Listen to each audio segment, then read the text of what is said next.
So, you know that feeling when you're trying to solve a really complicated puzzle, but the pieces seem to be coming from three completely different boxes? I know that feeling well.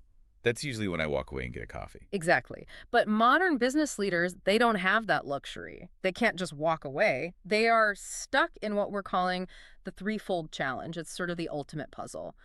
Box one, you have to be profitable, obviously, or you just don't exist. Box two, you have to save the planet because, well, physics. And box three, you have to fix social inequities, treat people fairly. The famous triple bottom line. Right. And usually the narrative is that these three things are in a cage match. They hate each other. Yeah, they hate each other. You can treat your workers well, or you can have high margins. You can be green, or you can be cheap. It's always this zero-sum game. Which is incredibly stressful if you're the one making the decisions. But today, we are diving into a collection of research that basically says, stop. That is the wrong way to look at the puzzle. We are. We're looking at this massive anthology. It's called Innovating Business and Education for Sustainable Development. And what I appreciate about this stack of papers is it's not just one guru's theory written in a cabin somewhere. Right. It's a collection of 23 peer-reviewed chapters. We're talking case studies from Europe, Africa, Asia, actual data on what works. That's the key. This isn't a manifesto. It's a manual. It's all evidence-based. And that's our mission today. We are going to move past the, the greenwashing buzzwords. We're not just talking about buying carbonoxes to feel better. We are going to look at the gritty reality of how you actually align these things. We've got breweries in France, we've got toxic roof membranes in Switzerland, and we've got grandmothers starting businesses in India. It's a global tour. And to make sense of all these different examples, because a brewery and a roof seem pretty different, we really need a map. The research frames everything through what they call three arenas: the circular economy, social impact, and education. And to navigate those arenas, Chapter 3 gives us a specific framework that I really want to spend a moment on because it anchors everything else. It's called the Technological Dimensions for Sustainable Business Development. It's a bit of a mouthful, I know. Yeah. But the concept is brilliant. The author, Manuel Lemley, argues that if you want to be truly sustainable, you can't just pull one lever.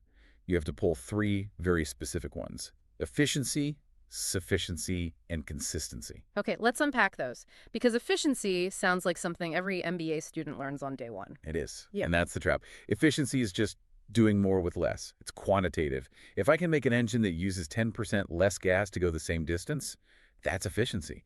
Business loves this because, efficiency usually equals cost savings. It's the low-hanging fruit. The better light bulb strategy? Exactly. But it has a flaw. It's called the rebound effect. If you make cars more fuel efficient, people might just drive more because it's cheaper.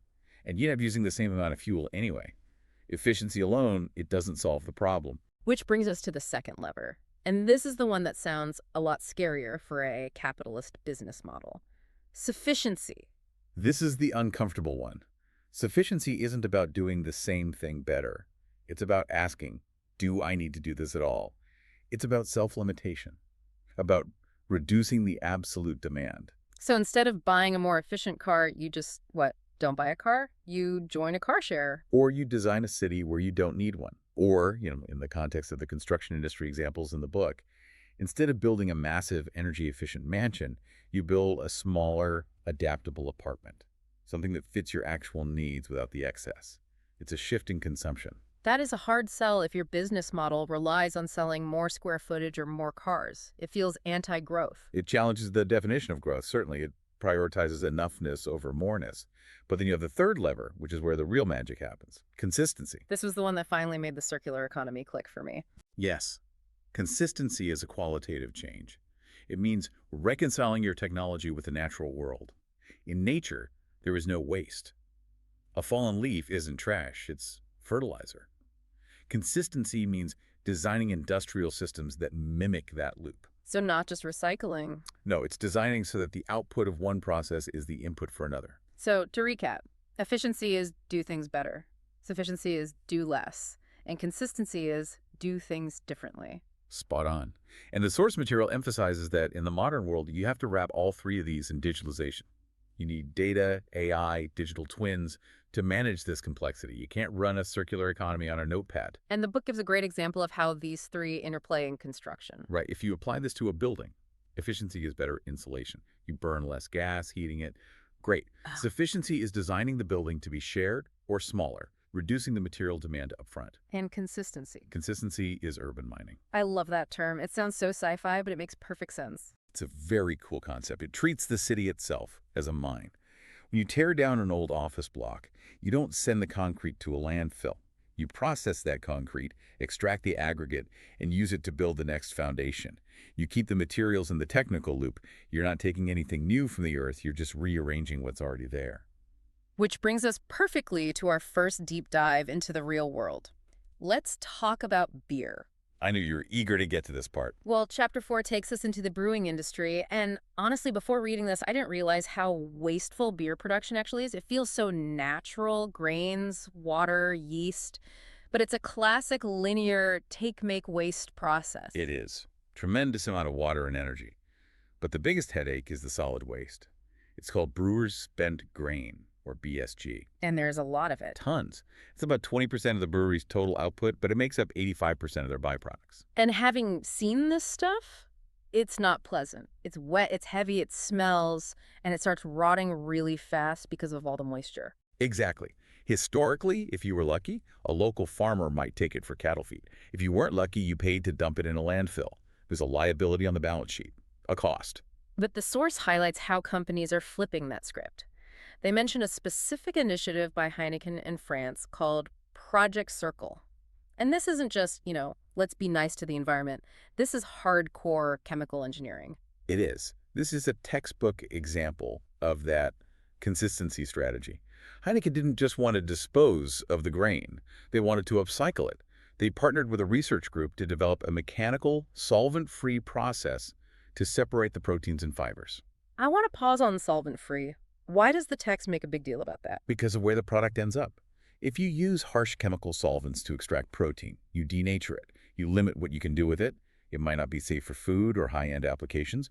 By using a mechanical process, basically advanced sifting and separation, they keep the product clean. So that waste grain becomes a high-value ingredient.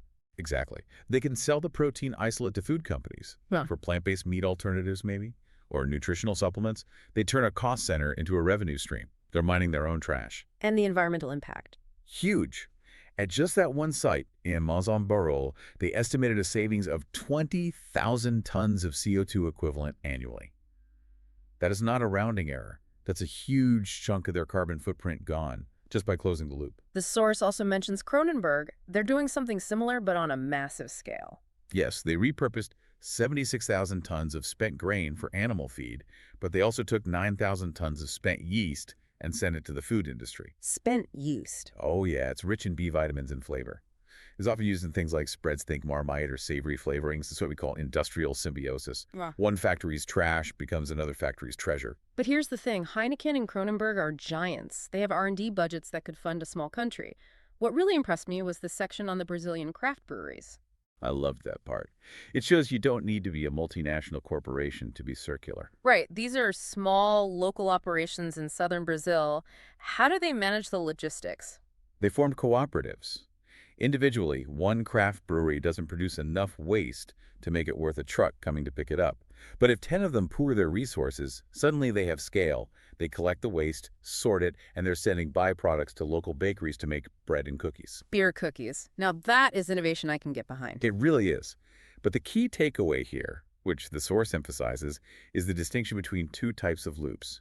You have biological loops and technical loops. Break that down for us. So biological loops are what we see with the spent grain-returning nutrients to the biosphere or the food chain. It rots or is eaten. Technical loops are about keeping synthetic materials, the glass bottles, the aluminum cans, the kegs in use for as long as possible. A truly circular business has to master both. So the beer industry seems to be figuring this out.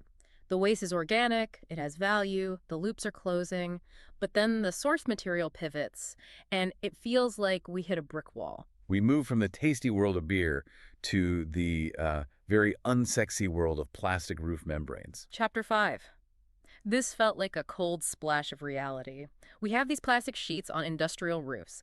When the building gets torn down, in theory, we should recycle them. But in practice, especially in this Swiss study, it's a nightmare. Why is this so much harder than the beer grain? It comes down to one thing: information gaps. And this goes right back to that digital layer we mentioned. Exactly. Imagine you were a demolition contractor. You were tearing down a building from, say, 2002. You pull up this plastic roof membrane. Do you know who made it? No idea. Do you know the exact chemical composition? Definitely not. It's just gray plastic. And that is the danger. Because 20 years ago, manufacturing standards were different.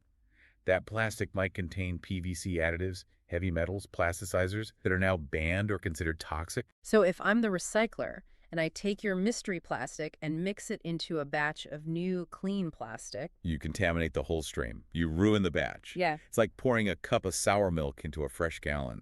The risk is just too high. So because they don't know what it is, they play it safe. And playing it safe in this industry usually means incineration. They burn it for energy. Which releases CO2 and defeats the whole purpose of the circular economy. Precisely. The expert in the book argues that you cannot have a circular economy without data transparency. We need what they call material passports for building. Passport for a roof. Think of it like a nutritional label or a digital twin. Yeah. When you install the roof, you log the data. Mm-hmm. Who made it? What's in it? How to recycle it? 20 years later, the demolition crew arrives. They scan a code, and they know exactly what they have. Oh, this is type A plastic. It goes in the type A bin. It seems so obvious, but the source says there is massive stakeholder resistance. Because of the cost and the incentives. The guys tearing down the roof are paid to clear the site quickly. They aren't paid to carefully sort plastics. If it costs more time and money to identify the plastic than to just burn it, well, the economic reality wins. So technology alone, the ability to recycle, isn't enough. You need the information architecture and the economic incentive to match. Exactly. If the logistics don't work, the chemistry doesn't matter. So far, we've talked a lot about the planet side of things, materials, carbon, recycling, but that threefold challenge we started with also includes people, social equity. And this is where the deep dive gets really interesting because the research shows that social sustainability looks completely different depending on where you are in the world. Let's go to Vietnam first. Chapter 6 takes a look at the IT consulting sector. A very different vibe from the Swiss construction site. We're talking high-tech, knowledge-intensive work. It's a pressure cooker. Rapid technological changes, tight deadlines. The researchers were looking at hedonic workplace well-being, which is a very fancy academic way of asking, are these people happy? And specifically, how does stress affect that happiness? Now, we usually assume high stress is just toxic. We think if everyone is stressed, the culture rots. People start fighting. But the data from the Vietnamese firms showed something else. It did. The study found that job stress does hurt well-being directly. No surprise there. If you're overworked, you're unhappy. But, and this is the key, it found that stress does not significantly break what they call organizational links. Meaning the relationships between colleagues. Right. Even when the pressure was on, the teams didn't turn on each other. They maintained their social bonds. They were in it together. But stress did break something else. Job fit. Job fit. Define that for me. It's the internal feeling that my skills match what's being asked of me. When stress goes up in these IT roles, usually because of new technology or impossible deadlines, employees start to feel incompetent. They feel like they can't keep up. They feel like they are no longer fit for the role. That is a huge insight for managers because a lot of companies trying to fix burnout with social stuff, pizza parties, ping pong tables. Exactly, the mandatory fun approach. And this research suggests that is the wrong medicine. Completely wrong. The employees still like each other. That's not the problem. The problem is they feel overwhelmed and underskilled. If you want to fix well-being in that context, you don't need a pizza party. You need better training. You need clearer role definitions. You need to restore their professional confidence. It's a reminder that sometimes the most pro-social thing a company can do is just make the work doable. Competence is a huge part of workplace happiness. We forget that. Okay, now, let's fly over to India for a completely different social challenge. Chapter 8. This was probably my favorite story in the whole collection. The senior women entrepreneurs. Let's set the context. India has an aging population. By 2024, 12% of the population was over 60, and a majority of those are women. And socially, many of these women have been homemakers their whole lives. Now, they're in a situation where the kids have moved out, maybe their husband has passed away or retired, and they have these big empty houses. And the study looked at a specific business model, homestay startups. Basically, grandmothers turning their spare rooms into Airbnbs. It's brilliant. But the researchers asked a deeper question. Why are they doing it? I think if you asked most people, they'd say, well, they need the money. Inflation, cost of living, And financial need was a factor, certainly. But this study found something surprising. For many of these women, especially those who had been homemakers, social engagement was a stronger motivator than the money. They were lonely. They wanted connection. But more than that, they wanted dignity. The study uses a term I really like, ability endowment. That sounds technical. What does it mean in practice? It means capitalizing on what you already have. These women own homes, that's a physical asset. But they also have decades of experience in managing a household. Cooking, cleaning, hosting, that is human capital. The homestay model allows them to monetize those specific assets. So it validates their life experience. It says the things you have been doing for 40 years have market value. Exactly. It turns a liability, an empty, quiet house, into an asset that brings life and conversation back into their world. Yeah. It's psychological sustainability just as much as economic. There was one hurdle, though, tech. Yes, the user behavior barrier. Many of these women weren't comfortable managing bookings on an app or running a digital payment system or handling an Instagram page. But the solution they found was just charmingly simple. They outsourced it to the grandkids. The perfect intergenerational partnership. Grandma handles the hospitality, the grandson handles the hashtags. It's a beautiful example of how social innovation doesn't always need some high-tech breakthrough. Sometimes it just needs a new business model that fits the demographics. It bridges the digital divide. So we've got circular beer, digital roofs, stressed IT workers, and entrepreneurial grandmothers. It's a lot. And it raises the question, how do we prepare the next generation of business leaders to handle this level of complexity? That brings us to the final arena, education. Part 5 of the book addresses this directly. Because, let's be honest, the old way of teaching business, here is how you maximize shareholder value, class dismissed, clearly isn't going to cut it. No. If you teach students that the only goal is profit, they will optimize for profit and destroy the ecosystem. The source discusses moving from lectures to value co-creation. Specifically, Chapter 19 talks about collaboration between universities and SMEs, small to medium enterprises. This is crucial. The text argues that students need to work on wicked problems. Now, wicked here doesn't mean evil, right? It's an academic term. Right. A wicked problem is a problem where the requirements are contradictory, incomplete, or changing. There's no single right answer. Sustainability is the ultimate wicked problem. So instead of writing a paper about a theoretical company, students are working with actual local businesses on their sustainability strategy. It creates a living lab. The SME gets fresh ideas they couldn't afford otherwise. The students get a reality check. They learn that efficiency and sufficiency are hard to balance when real payroll is on the line. The text mentions T-shaped skills. I've heard this in tech, but how does it apply here? The vertical bar of the T is deep expertise in your field, marketing, finance, whatever. You still need that.